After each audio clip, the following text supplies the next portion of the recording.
Alright guys, here I'm doing a review of the SeaSnax Chomperz. These are, got them at on sale, so let's check it out. And if you look at ingredients, you guys want to read it, pause the video. Seaweed chip, sweet rice, and onion flavor too. Alright, let's open this up. Okay, that's what it looks like. Now let me grab one. Okay, so there we go. Check that out. Really nice.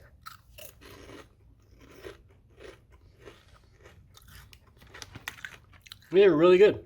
That crispy crunchiness really comes through. It's not overly salty at all. Yeah, it's actually really good. I don't really taste the onion flavor, but yeah, you taste a lot of the seaweed. But yeah, definitely check it out. Any questions, comments, guys, please subscribe to the channel.